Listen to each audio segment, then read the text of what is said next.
এখন যদি আমরা দেখি একটা দলিলের বিষয়বস্তু কি, যখন আমরা এই দলিলগুলা পড়বো, বাংলায় হোক বা ইংরেজিতে হোক, এই যে দলিলগুলো আমরা পড়বো, আসলে এর মধ্যে পুরাতন দলিলে এমন হিবিজিবি এমন শব্দ ব্যবহার করা থাকে, আপনি এগুলো সবগুলো পড়তেও পারবেন না, আর পড়েও কোনো লাভ নাই।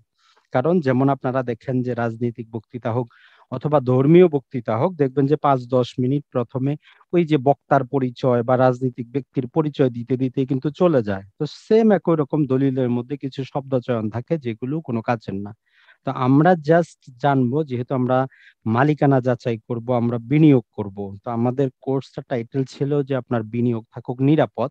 তো আপনি যে পেশায় থাকেন, আপনি টাকা পয়সাতে যে বিনিয়োগ করবেন, আপনার দলিলটাকে আপনাকে নিজেকে তো যাচাই করতে হবে, অথবা আইনজীবীর মাধ্যমেও যাচাই করে নিলে তার কাছ থেকে আপনারা বুঝে নিতে হবে। শুধু আইনজীবী বললো টাইটেল ঠিক আছে, এই জন্য তাকে তো টাকা দিয়ে লাভ নেই, তার কাছ থেকে বুঝে নিতে হবে যে এইটা এটা ঠিক আছে কিনা। এখন আপনি যদি নাই জানেন, কি জিজ্ঞাসা করবেন? তো তাহলে আপনি কি আর আইনজীবীকে টাকা দিয়ে তো লাভ হইলো না।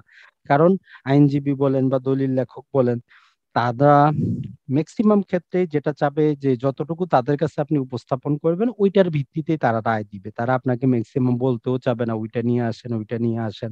কারণ এরকম করলে তারা জানে যে ক্লায়েন্ট তাদের কাছে আসবে না। কিন্তু আপনি যদি জানেন যে আইনজীবী থেকে কোন জিনিসটা বুঝে নিতে হবে, তাহলে কিন্তু আপনি কি হবেন, আপনার যে বিনিয়োগটা আপনি যেখানে করবেন, যে সম্পত্তির মালিকানা যাচাই করবেন, একজন ব্যাংকার হিসাবে আইনজীবী হিসাবে কারো সম্পত্তির বেটিং করে দিবেন, মালিকানা যাচাই করে দিবেন, সত্য ঠিক আছে না আছে কিনা বলবেন। তো এক্ষেত্রে সর্বপ্রথম যে কোনো প্রকার দলিলে আপনি দেখবেন যে সেখানে পক্ষগণের পরিচিতি থাকে, দাতা গ্রহীতা দুইজনের নাম ঠিকানা এইগুলো থাকবে।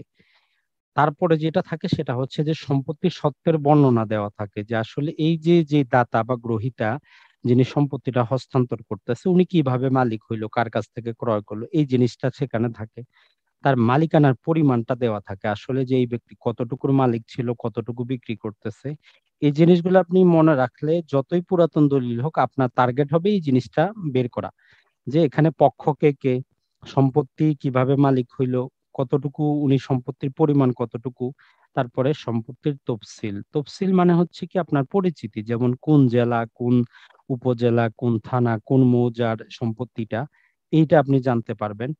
সেখানে সম্পত্তির দাগ নাম্বার, খতিয়ান নাম্বার, আপনি দাম, মূল্য পরিশোধ করা হয়েছে কিনা এগুলো জানতে পারবেন।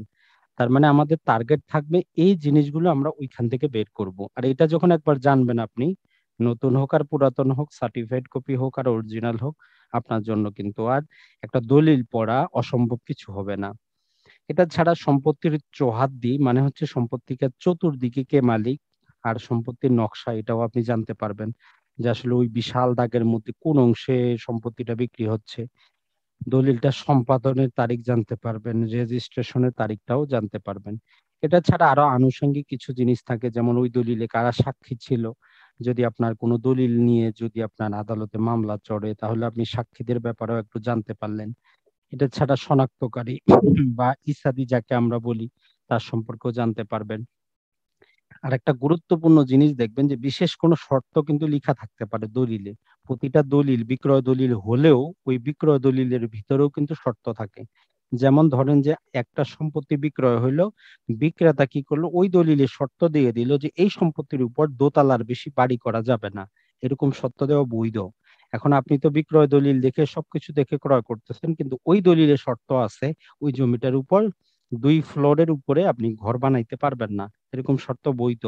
যখন আমরা সম্পত্তি হস্তান্তর আইন পড়বো, সেখানে বলতেছে আংশিক রেস্ট্রিকশন আপনি দিতে পারবেন, যে এই সম্পত্তিটার উপর আপনি কি করতে পারবেন না, দোতলার বেশি বানাইতে পারবেন না।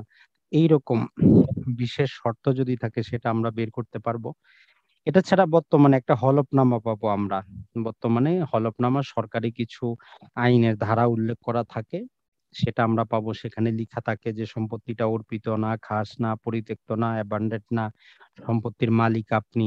কোনো প্রকার যদি বিরোধ সৃষ্টি হয় আপনি টাকা পরিশোধে বাধ্য থাকবেন, অথবা নতুন করে দলিল করে দিবেন। এইরকম একটা হলফনামা আমরা পাবো, যেটা কপি পেস্ট, যেটাতে বোঝার আর কিছুই নেই। গুরুত্বপূর্ণ হচ্ছে যত পুরাতনই দলিল হোক, দলিলটা করতে কত টাকা খরচ হয়েছে এটা কিন্তু আপনি দলিলটা দেখেই বুঝতে পারবেন। ওই দলিলের মধ্যেই লেখা থাকে ওই সম্পত্তির দলিলটা রেজিস্ট্রেশন করার জন্য কত টাকা সরকারি কোষাগারে জমা হয়েছে। এটা ছাড়া আপনি যদি একটা সার্টিফাইড কপি উত্তোলন করলেন, ওই সার্টিফাইড কপি উত্তোলনের জন্য কত টাকা খরচ হয়েছে সেটাও কিন্তু ওই দলিলেই লেখা আছে। এটার জন্য আপনাকে কাউকে জিজ্ঞেস করার দরকার নেই। আপনার কাছে যদি কোনো সার্টিফাইড কপি থাকে, আপনি একদম শেষ পেজের অপোজিট সাইডে দেখেন যে সেখানে লিখাই আছে যে এটার জন্য কত টাকা খরচ হয়েছে। জাস্ট একটা যদি আমরা আপনাকে উদাহরণ দেই, এই যে দেখেন এটা হচ্ছে একটা সার্টিফাইড কপির পিছনে দেখেন এখানে লিখাই আছে, লিখে সাব রেজিস্টার সিগনেচার করে দেয়। এটাই নিয়ম, যত প্রকার সার্টিফাইড কপি উঠাবেন আপনি কত টাকা খরচ গেল প্রতিটা পাই হিসাব করে সাব রেজিস্টার সিগনেচার করে তারপরে আপনাকে দলিলটা দেয়। টোটাল হিসাব করলে দেখবেন আপনি 500 টাকাও হবে না, হয়তো আপনি 2000 টাকা দিচ্ছেন দলিল লেখককে। আর দলিলে যেটা আমরা বললাম যে প্রথম পাতাও হইলো, দেখবেন যে সার্টিফাইড কপি যখন আপনি উঠাবেন এই রাইট সাইডে লাল কালিতে অনেক কিছু লেখা থাকে। এগুলা কি লেখা থাকে? এটাতে বলাই থাকে যে দেখেন এই দলিল নাম্বার দিয়ে বলা থাকে মূল দলিলে কত টাকার স্ট্যাম্প ব্যবহার করা হয়েছে, কত পাতার স্ট্যাম্প ব্যবহার করা হয়েছে, টোটাল কিছু এখানেই লেখা আছে। টোটাল কতটা পাতা ব্যবহার করা হয়েছে সেটাও আপনি জানতে পারবেন এখান থেকে। এটা ছাড়া রেজিস্ট্রেশন খাতে কত টাকা যুক্ত হয়েছে, স্টাম্প খাতে কত টাকা যুক্ত হয়েছে, উৎসকর কত টাকা যুক্ত হয়েছে, টোটাল খরচটাই ওই দলিলে কিন্তু আপনি পাবেন। কিন্তু যখন আপনি জানবেন এটা তারা এই যে লাল কালিতে কেন তারা লিখে, এটাই বাধ্যতামূলক তাদেরকে লিখতে হবে। আরো কিছু যদি আমরা দেখি সেটা হচ্ছে দলিল নাম্বার এবং আমরা সাল পাবো। দলিলটার মধ্যে থেকে আপনি দলিল নাম্বার পাবেন, সাল পাবেন। এমনকি দলিলটা যিনি লিখছেন দলিল লেখকের নাম পরিচয় তার লাইসেন্স নাম্বারটা পাবেন। এমনকি স্টাম্প ভেন্ডার যিনি এই যে স্টাম্প গুলা বিক্রি করছেন তার নাম ঠিকানা পাবেন। এটা ছাড়া মূল দলিলে আপনি সরকারি বালাম নাম্বারটা পাবেন, কত পাতা থেকে কত পাতায় আপনার ওই দলিলটা লিখিত আছে সেটাও জানতে পারবেন। হাতের টিপ নাম্বারটা আপনি জানতে পারবেন। এই যে দলিলের প্রথম পাতায় যেরকম হাতের টিপ দেওয়া হয়, জাস্ট আমরা যদি আপনাকে আর একটা দেখাই, যদি আপনার কাছে কোনো দলিল আপনি দেখেন, দেখবেন যে দলিলের প্রথম পাতার অপোজিটে এখানে যিনি বিক্রেতা তার টিপ দেওয়া আছে, এখানে একটা নাম্বারও দেওয়া আছে। এই নাম্বারটার গুরুত্ব সেটা হচ্ছে এই জায়গায় যে বিক্রেতা টিপ দিল সরকারি আরেকটা বইয়ের মধ্যেও সে টিপ দেয়, সেই টিপ নাম্বার হচ্ছে এটা। এইটা আপনি কি করতে পারেন, যাচাই করতে পারেন যে আসলে এই ব্যক্তি সেই ব্যক্তি কিনা। তার মানে একটা দলিল যদিও আমরা শুধু দেখি দাতা গ্রহীতা, একটা দলিলের মধ্যে তাহলে দেখেন কত কিছু কিন্তু লেখা থাকে। এটা ছাড়া ওই দলিলের সাথে সম্পত্তি হস্তান্তরের একটা নোটিশ, আপনি দলিলটা না দেখে দলিলটা আপনার কাছে থাকলে হয়তো নোটিশটা থাকবে না, কিন্তু যখন একটা দলিল সাবমিট করা হয় একটা এলটি নোটিশ, মানে এই সম্পত্তিটা হস্তান্তরিত হচ্ছে, সাব রেজিস্ট্রার কি করেন এসিলেন্ট সাহেবের কাছে একটা নোটিশ পাঠান যে এইরকম একটা দলিল কি করা হয়েছে, রেজিস্টার্ড করা হয়েছে। তারপরে এটা ছাড়া বিশেষ কিছু অনুমতি পত্র থাকতে পারে ওই দলিলটার সাথে, যেমন যদি নাবালকের সম্পত্তি হয় আদালতের পারমিশন পেপার থাকতে পারে, যদি আদিবাসী হয় এসিল্যান্ডের অনুমতি পত্র থাকতে পারে, যদি সেটা ব্যাংকে মর্গেজকৃত থাকে ব্যাংকের অনাপত্তি পত্র থাকতে পারে, যদি সেটা যেমন রাজু গৃহায়নের সম্পত্তি হইলে সেল পারমিশন পত্রটা অ্যাটাচ করা হইতে পারে। এই টোটাল জিনিসগুলাই কিন্তু দলিলের মধ্যে অথবা দলিলের সাথে সংযুক্ত থাকে।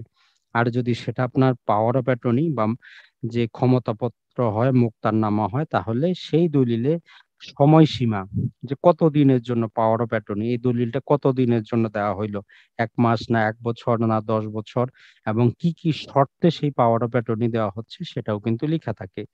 এই যে আমরা জিনিসগুলো দেখলাম, এই জিনিসগুলো কিন্তু আপনি দলিলে পাবেন।